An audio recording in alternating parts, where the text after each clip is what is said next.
Mamalos girl si Cassie. Kaya nang mabalitaan niya ang pagpanaw nito, ay labis-labis ang kanyang pag-iyak. Simula sekundarya hanggang sa nagkolehiyo siya'y nanatili siya sa puder ng kanyang lolo Mackie. Kaya close na close siya dito. Nawalay lamang siya sa matanda nang makahanap na siya ng trabaho sa syudad. Agad nag-file si Casey ng 2 linggong leave sa kanyang trabaho at nagpa siyang puntahan ang kanyang lolo Mackie. Magmula nang mamatay ito hanggang sa mismong libing ay hindi natigil ang dalaga sa pag-iyak. Casey anak, sasama ka ba sa amin pa uwi o dito ka na muna sa bahay ng lolo mo? Tanong pa ng kanyang ina nang makauwi na sila galing sa libing. Dito na muna ako ma hanggang sa matapos ang leave ko. Sigurado ka? Wala kang kasama dito. Pero nasa kabilang kanto lang naman ang pinsan mong si Marvy. Nasabihan ko na yun na pasyalan at samahan ka dito. Ayos lang po ako ma. Huwag niyo na po akong alalahanin. Okay, mag-iingat po kayo sa biyahe. Okay, sige anak. Pero kapag kaya mo nang umuwi, sabihan mo ako ha, para masundo ka ng papa mo.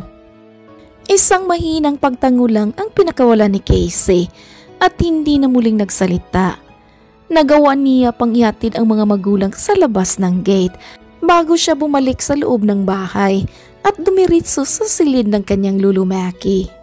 Dooy, isa-isa niyang kinuha ang mga nakalagay na gamit ng kanyang lolo at kasabay noon ay ang pagpatak ng sunod-sunod niyang mga luha. Sana pala dinala na lang kita kina Mama Lu. Di sana araw-araw tuwing uuwi ako galing trabaho ay nakikita at nakakausap pa rin kita. Akala ko ba hihintayin mo pa na maikasal ako? Akala ko ba ikaw ang maghahanap ng lalaking para sa akin? Ang daya mo naman, Lu eh. Umiiyak na sambit ni Casey habang yakap-yakap ang larawan ng yumaong matanda. Hindi na siya sigurado kung ilang oras siyang ganoon hanggang sa hindi na rin niya namalayan na tuluyan na siyang nakatulog at ang mga luha sa kanyang mga mata ay natuyo na. Nagising na lamang siya na madilim na ang paligid at nang tingnan niya kung anong oras na'y doon niya na nalaman na mag-aalas 8 na ng gabi. Oh my, nakatulog pala ako. Kaya pala kumakalam na ang sikmura ko. Uy ka niya at tumayo. Naghanda at nagluto na muna siya ng pwede niyang kainin. At dahil marami namang stocks ang kanyang lolo Mackie sa kusina nito'y, nakakasiguro siyang hindi siya magugutom kung mananatili pa siya doon ng ilang araw. Pagkatapos niyang maghapunan, ay nagpasya siyang bumalik sa loob ng kwarto ng kanyang lolo at niligpit isa-isa ang mga gamit na naroon. Gusto niyang ilagay iyon sa iisang lagayan dahil balak niyang dalhin ang mga piling gamit nito sa syudad para kapag ma-miss niya ang matanda ay may mahahawakan siyang mga gamit na galing dito. At sa kalagitnaan ng kanyang pagliligpit ay agad na baling ang atensyon niya sa isang chessboard na kung hindi siya nagkakamali ay iyon ang palaging ginagamit ng lolo niya. Bagya naman siyang napangiti nang maalalang pinapagalitan pa siya ng kanyang lolo noon kapag hindi niya ito natatalo sa larong chess dahil naniniwala ito na kapag daw magaling ang teknik na ginagamit mo sa larong iyon ay tiyak na matalino ka at magaling dumiskarte sa buhay.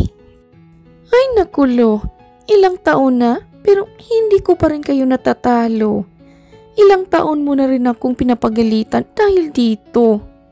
Pero ayos lang sa akin. Kahit araw-arawin mo ang paninir mo dahil hindi ako ganoon kagaling. Basta't bumalik ka lang. Hindi ako prepared, Lo. Muli niyang hikbi. Binuksan niya ang chessboard.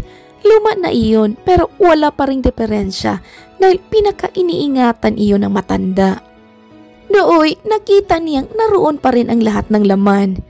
Ngunit, habang isa-isa niyang nilalagay ang mga laman sa saktong kulay, ay doon niya na napagtanto na nawawala ang isang hari.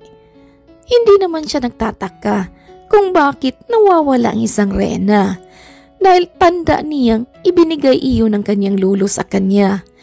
At hanggang ngayon ay nasa kanya pa rin at lagi niyang nilalagay sa kanyang bag sa tuwing siya ay may alis.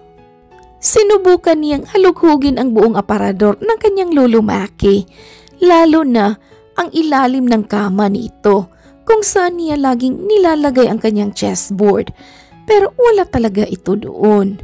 Naisip naman niyang tawagan ang kanyang ina, kaya kinuha niya ang kanyang cellphone at ninayal ang numero ng ginang. Ma, bago ba ilibing si Lolo, may ipinadala ba kayong chess piece sa kanya? I mean, itinabi sa kanya? Sa kabaong? Ano?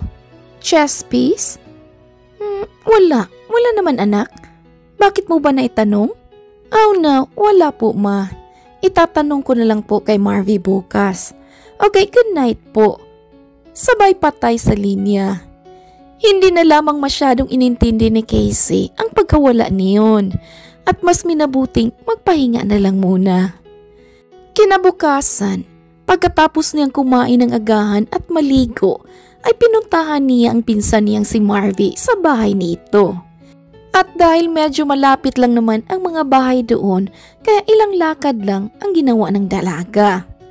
Bukod doon, iniwan niya rin ang chessboard ng kanyang lulu Maki sa labas ng bakuran.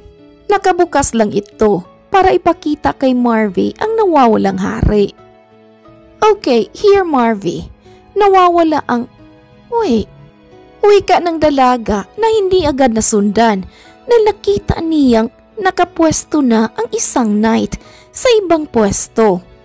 Teka, paano to napunta dito? Hindi ko naman to ginalaw Ano? Pinsan, ano ka ba? Huwag mo nga akong binibiro ng ganyan. Marvy, I'm telling you the truth. Hindi ko to ginalaw. I mean, oo, nilagay ko to dito at nakabukas para makita mo na nawawala ang isang hari. Don't mind the missing queen dahil nasa bag ko. Pero ang hari, nawawala. Tsaka ang isang knight, nasa ibang pwesto na. How did it happen? Baka naman hinangin lang. What? Hangin? Ganyan ka perfect ang pagkakalagay? Ano yun? Tumalon ang isang piece sa eksaktong pwesto dahil sa hangin? That's ridiculous, Marvy. Tsaka kung hinangin man, edi sana natumba na lang, diba? O umusog ng kunti. Teka, so what do you mean? Kusang gumalaw ang chess piece kahit walang tao dito? Oh my gosh, baka naman si Lulu Maki kumalaw niyan, pinsan. Ghost niya. Yeah, sa tingin mo? You know what, insan? It's possible. Nasabi mo nga, diba, na never mo pang natatalo si Lulu sa larong to? Baka nagmumulto siya para makipaglaro ka sa kanya. At kapag natalo mo siya, saka na siya tatawid sa kabilang buhay. Yeah, pero ang tanong ko, nasaan ang king? Nakita mo ba na isinama nila sa kabaong ni Lulu? Pero kung balak nilang isama, bakit ang king lang? Bakit hindi ang buong chessboard?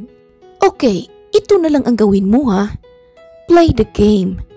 Tapos, kapag may kakaiba na namang nagalaw sa pieces ng kalaban mo, may something fishy na talaga, pinsan. So, paano tong nawawalang king? Palitan mo na lang ng bato, just like Lulu Maki did the queen. Para bang nakaisip naman ng paraan si Casey, kaya agad niyang ginalaw ang isang pawn at hinintay kung gagalaw ba ulit ng mag-isa ang kalaban. Ngunit ilang oras na lamang ang lumipas ay wala pa rin nangyayari, kaya umuwi na lamang si Marvy. Samantalang si Casey ay pumasok na lamang din sa bahay. Ngunit nang muli siyang lumabas, makalipas pang ilang oras para sana'y kuhanin ang chessboard, ay doon na siya nabigla nang makitang may nagalaw muli sa piyesa ng kalaban. Pero imbis na matakot, ay nakipaglaro pa si Casey dito at hinayaan namang lumipas ang ilang oras para balikan.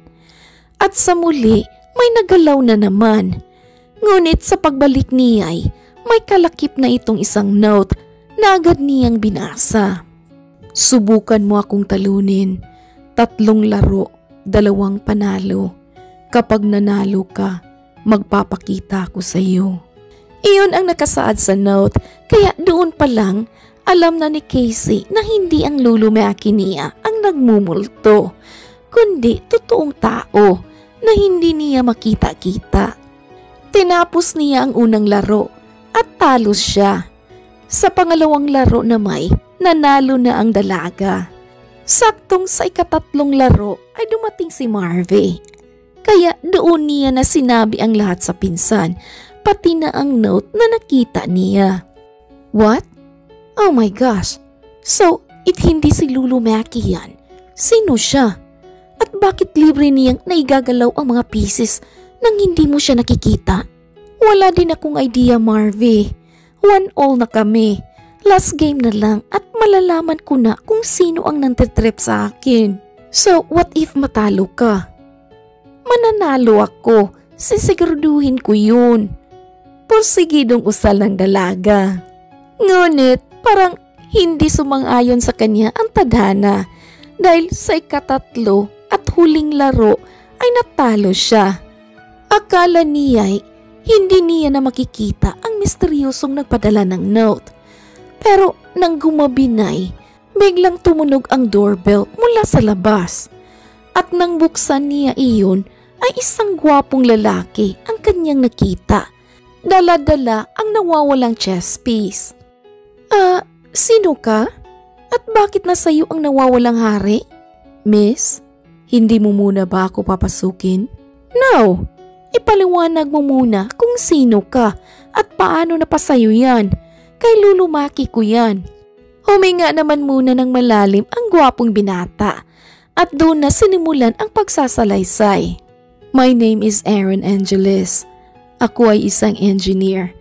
Pero kahit anong galing ko ay hindi ko pa rin natatalo ang Lulumaki mo. Kada hapon nasa parke siya at hinahamon niya ang mga tao doon na talunin siya. I tried my best kasi akala ko magaling na ako. Pero natalo ako. Hanggang sa tuwing hapon ay lagi na kaming naglalaro, nagkukwentuhan at minsan ninadalaw ko rin siya dito. Nasabi niya sa akin ang tungkol sa iyo na hindi mo raw siya matalo-talo. Hanggang sa para ko na siyang sariling lolo. Binibilihan ko siya ng groceries at minsan dito na ako natutulog dahil gusto niyang samahan ko siya. Ako naulila na rin naman kaya umuuna ako. At itong hari sa chess piece, ibinigay niya to sa akin.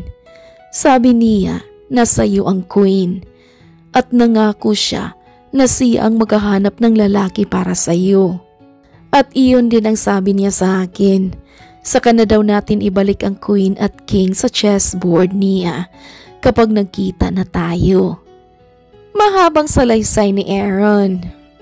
Oh my gosh, hindi ako makapaniwala na naalala pa iyon ni Lolo.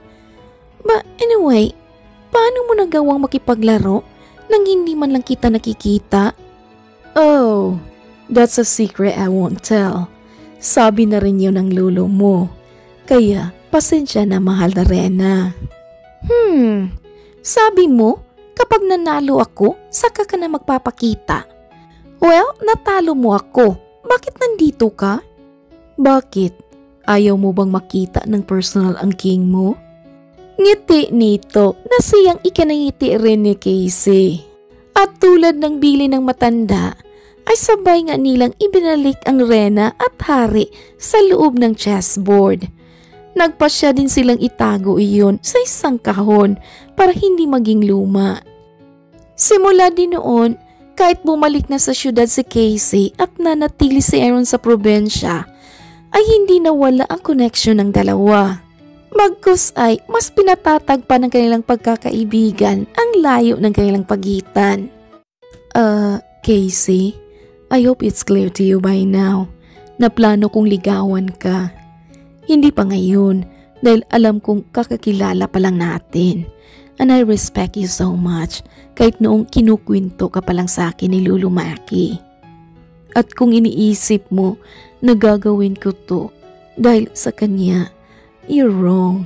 Liligawan kita dahil gusto ko at gusto kita. Mahabang saad ng binata sa kabilang linya.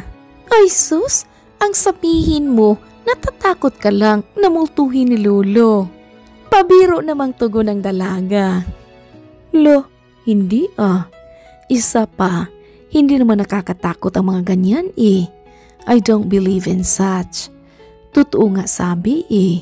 Gusto kita at mas lalo pa akong nagkaroon ng rason para mas lalo kang magustuhan ngayon. And thanks to Lulu Maki. Dahil sa kanya, ang babaeng matagal ko nang inaasam-asam na dumating ay nasa harap ko na. Alam mo, naalala ko pa ang sinabi sa akin ni Lulu dati eh, na dapat daw kilala niya at masuri niya muna ang lalaking sasagutin ko. At base na rin sa kwento mo, kasabay ng pagbigay niya ng isang piece sa'yo sa iniingat-ingatan niyang chess set, ay alam kong nasuri ka na niya at kampante ako sa'yo. Pero, hindi ibig sabihin nun ay sasagutin na kita at may assurance ka na. Siyempre, nakadepende pa rin yun sa'yo at sa pagsasamahan pa natin. So, kaya mo naman bang ligawan ako? Ako pa ba? Para alam mo, mahal na Rena, wala akong sinusukuang hamon. Ang mapasagot ka pa kaya? Good luck to that king. Why? Bakit good luck? Hindi ba pwedeng God bless? Nagkakakaba naman kasi ang good luck eh. Para tuloy, mababastid ako nito. Yeah, papayag ka ba na ibasted kita? No, syempre hindi. At opo, alam ko na po ang gagawin ko. I'll treasure you and I will take care of you.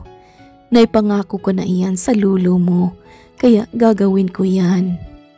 Nang mga sandaling iyon ay abot na hanggang tenga ang ngiti ni Casey. Mabuti na lamang at nagtatawagan lamang sila. Dahil kung mangyari nakausap nila ang isa't isa sa personal, ay baka malata na siya nitong para nang maiihi sa kilig. Naging mas malalim pa ang kanilang pagkakaibigan at nang magtagal ay tuluyan na ngang niligawan ng binata si Casey. Kapag naman dumalaw si Casey sa bahay ng kanyang lolo at saktong nandoon rin si Aaron, ay sabay nilang pinupuntahan ang himlayan ng yumaong matanda. Thank you, Lulu Maki. Finally, nakita ko na ang Rena ko and it's all because of you.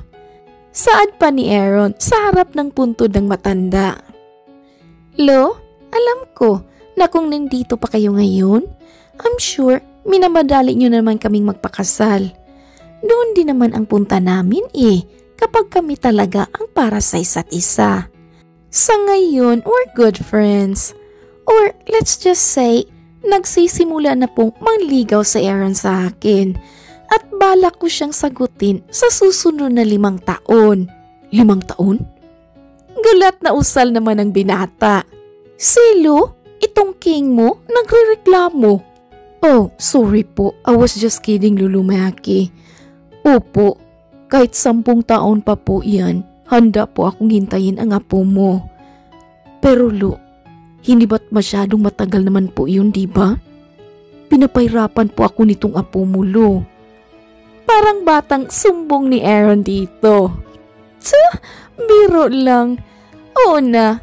At opo, Lo, itong king na napili mo, ang siyang magiging king ng buhay ko. Okay, sinasagot na kita, Aaron. Sa saya ay agad namang kinarga ni Aaron ang dalaga. Labis-labis din ang pasasalamat nila kay Lolo Maki.